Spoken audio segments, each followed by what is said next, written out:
Hi guys, and welcome back to the channel. It is a freezing cold UK, so if you're in the UK and you know what's going on at the moment, there's quite a lot of snow coming in, a lot of like drop of temperatures for the UK. This is, well, we don't really get this. It seems to be more like a February thing, but it seems to be this year it's going to be quite bad, and we're ready to kind of like buckle down. A lot of places in the UK experiencing a lot of snow. Obviously it's not as bad as other places, so we can't really bitch and moan about anything. Either way, it's Marvel Contest of Champions news time. We've got some news stories to cover, which is kind of odd because I didn't really expect to do another one quite so quickly, but people enjoy these things. So yeah, let's get into some news articles. Oh, and just before I go anywhere, I've got a video coming out just to explain a few things about the kind of life after MCC video. There's a lot of questions that people raise and a lot of kind of, I'd say, criticisms people have about the fact that I'm bitching and moaning about not getting Blade, the kind of context in which I use for the video, the statements about am I still playing the game. Anyway, I'll cover that and some other stuff, but also like thank you for that one, which I'll cover in that video. But sorry, let's get into these news stories. So there's a question going on at the moment about Marvel Contest of Champions True Course, and it's all about his website because people are going to the website and are finding that it's not working.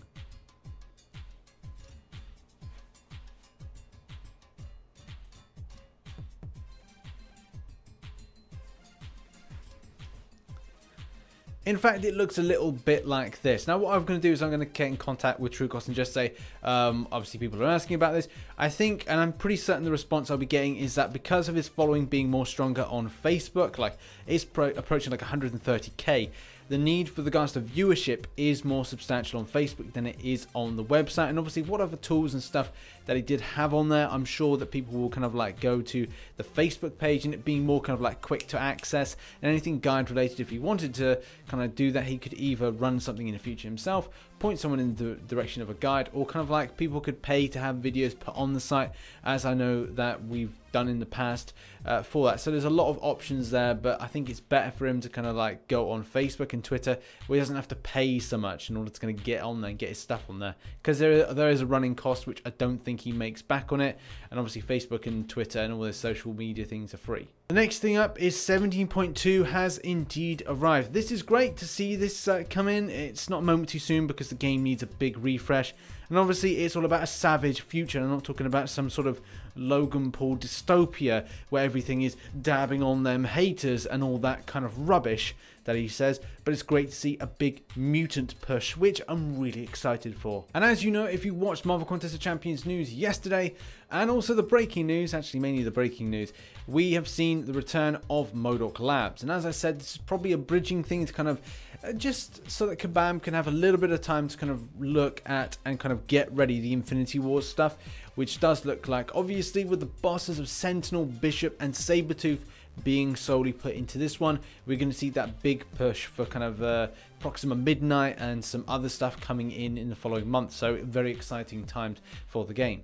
And a final thing with this 17.1, because this is 17.2, so apologies there, but we've got bug fixes. And in particular, there is a focus on not exactly what, and the reason I said 17.2 was I was thinking that when I saw the last Captain Marvel kind of bug thing that they were going to sort out, was the case he said it'd be 17.2. So I'll give the benefit of the doubt that maybe they didn't say that, but it still would have been nice to see the Captain Marvel improvement for the SB2 in this one, especially because that's one of my lead champions. And for a lot of people, it is the same case. Maybe even at a 4-star level, maybe even 3-star level, it could be their main champion. But there's a lot of kind of things, especially with MODOK, that we wanted to see with that parry improvement. Now, I really don't like the idea that it took so long in order to make that bug fix, but that's because it's a fundamental problem, especially if that is a main boss. So that means that obviously a lot of Alliance Wars was won with that, if that was the case. That somewhat of a, yes, a very much disappointment to people playing against that champion. Willpower improvements with regards to Psylocke, and also the kind of the way that is written in the mastery section. Also, we've got improvements to this, finally, power stealing issue with Scarlet Witch. It took a while, but we've got it, and that is the main thing. There's loads of other kind of like micro changes and micro improvements, especially to the Hue device, or I don't know how you say, I'm going to assume it's Hue. Hooray! Hooray! Hooray! I don't know. It's a device, and you get it improved. I would have liked to have seen some kind of optimization improvements with regards to Android devices, but I don't think that's something we're going to have anytime soon. Either way, okay, some positive improvements moving forward, some issues that are being fixed that needed to be fixed, but I think there's a lot of issues or micro issues that still players would like to see done and sorted out a lot more kind of timely, in a timely fashion, like it should have been done pretty darn quickly, but we'll just have to wait till next month. But the new update hasn't come without any issues, and there seems to be an issue fairly quickly, and that is that there's no astral evade on Mr. Mordo. So you can obviously parry and then you can hit through. This is something that the developer will have to sort out pretty sharply, but then that's really weird, because like, would they then wait another month in order to sort it? How are they able to sort it as an instant fix? And it just like makes you kind of think, well, how and why did they take so long to sort MODOK out and kind of like put in a fix like this, if they do indeed sort out this Mordo problem fairly swiftly. Our next story sees at the point of the 1st of March that we are going to have Sentinel in the arena. So he's going to be the featured 5-star and the featured 4-star, with the basic being Mr. Electro. I don't really know what to kind of make it. I mean, obviously I've got Electro. A lot of people do have Electro, and obviously people will just be going for the milestones or pushing towards that point to get Sentinel. I don't know. I'm on the fence with regards to it. I may push for that 8. Well, I don't know. I'll put it out on the limb with regards to like 8-9 mil. And this is the thing, as this kind of evolves, this arena for the 4-star version, are we going to see any kind of great changes? It was certainly refreshing to see a 5-star in shape or form of Jane Foster go for 15 mil. And that's something I think I could pretty much do over a weekend, but I think I'll take that as food for thought. So the next time I'd say not so popular 5-star comes into the mix, I may look to grind out for that awakening, if indeed I have that champion, or I would be, you know, just going, right, I need an extra 5-star, I need an extra 20k, or actually more than that, to kind of like improve my kind of points grinding. So I'll have to really consider that next time. I think a lot of players will end up considering it, and this is quite good. Obviously new featured champions will probably go for any in the region of about 30 to 40 mil. I'm hoping it never reaches 40 mil, because that'd be disgusting, but the last time it went to 35 mil. Either way, there have been some improvements from this. Obviously, I've seen the criticism for the arenas go down, and a lot of people just going, hey, this is not actually quite bad. And I've seen a lot of people say, I'm actually going to get back to do arena based on these changes. So positive things are in the mix for this. One thing that's incredibly awesome, and I think it's something that not even myself, but a lot of the mutant-based fans of the contest, as well as Frojo, we're kind of like massive mutant fans. And it's so great to see this image, as well as obviously this has been blowing up everywhere. The UMC podcast have been like, the guys have been sending this to me. Otrux has sent this to me as well. A lot of players are discussing this, and some obviously aren't very interested, and that's cool. But for me, I'm really interested. We're seeing finally a tease for a future Mr. Sinister. Yes, Mr. Essex is potentially going to come in the future. We've got Legion as well.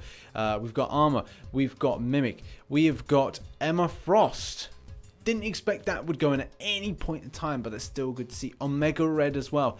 There is there's just an influx of new mutants that have been kind of teased, and it's really cool. It just like warms my heart, because obviously I've watched the 90s version as a kid. It used to be on UK TV. It used to come home and it'd be on. That's kind of the first thing that got me into Marvel and like the comic books around there, because usually I was a big fan of like DC and Batman, but then this brought me over. Mutants brought me over to Marvel.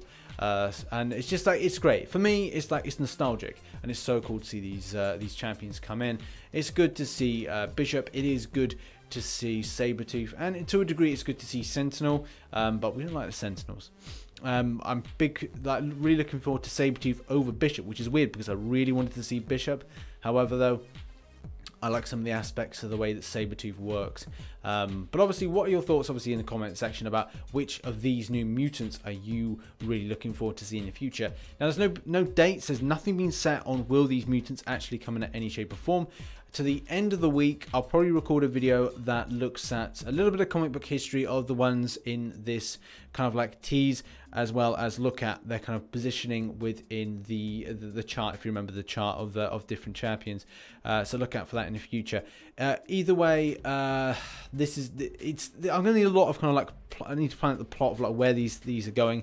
One thing as well, like the new the future Savage thing for the new game mode, how they factor in the story, and I will try and keep myself locked to the story. I'll probably do uncollected and then try and go back and do like heroic, but try and work out what the story is, because that's something that's going to be quite cool. Kabam still haven't sent me this idea with regards to giving me a transcript in order to kind of do like voiceovers for some of the stuff and do like more cutscenes. Either way, you know, still an ongoing complaint with it. They do need to sort that out with regards to making more story aspect to it. Either way, I'm going off on a tangent. Next story. And our final story indeed is this one by Deus Wolfe. I don't know if I said that right. Deus Wolfe. Wolfe. Either way, one of my sponsors, great guy. He got in contact with Marvel Contest Champions on Twitter and said, hey, I really like that Awakening Gem offer that you did ages ago, last year or the year before, whenever it was, for the 5-star. Really could do with getting an Awakening Gem now in order to try and get this kind of sorted. And he got a response, which I don't think even he thought that would get a response. So Marvel Contest Champions responded back and they said that they would take the offer to the game team and kind of say, hey, you know, can we put this in? Well, hopefully they say they could put it in. I think in some ways I would like to awaken my blade. I don't know whether or not I would kind of stretch as far as to say that I would want to kind of like either go £100 for Grandmaster Crystals, £100 for an Awakening Gem.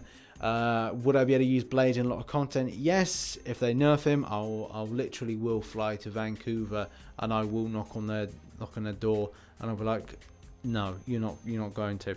A lot of people said that with regards to the nerf aspect of Blade. I don't think the champion will get nerfed. I think it will be a case that other champions in the future will overstep this champion with regards to usage, and will end up as well. 6 stars will become in the future as well more valuable than this champion at 5-star. And I do not think, personally, do not think they will add Blade into the 6-star crystal unless they were looking to financially bank something with regards to him being put in and how they work that. So that's going to be something, you know, it could be a case that these kind of amazing champions, they'll do like a new type of crystal similar to the Grandmaster Crystal, but at a later date a new type of Elder takes over, and then the game kind of goes in that kind of way with 7 stars. And you know, I don't want to think about it. It is melting my brain. Either way, I would like to see this offer just for my own personal kind of wanting to get my freaking Blade awakened. So that's been your Marvel Contest of Champions news for the 27th of February 2018. If you're in the UK, make sure you are keeping warm. Obviously, at the same time with anybody in Europe, because I know it's not just the UK. There is a lot of other countries in Europe and other places that are being hit by snowstorms. So obviously, keep safe, keep warm, and try to avoid the snow. Make a snowman. Make a Marvel Contest of Champions related snowman or something. I don't know how that's even possible. Maybe just like pretend to do a Sentinel or something. You can do a head of a Sentinel. They seem to be a lot more easier, except the one that's going to be entered into the game because he's got a constant open mouth and looks like some kind of weird sex doll. Either way, thanks very much for watching Marvel Contest Champions news. I've been RichTheMan. If you enjoyed the video, hit that like button, subscribe for Marvel Contest Champions based content and the home of Marvel Contest Champions news. So make sure notifications are on. And as always, I shall catch you on the flip side. Bye bye for now.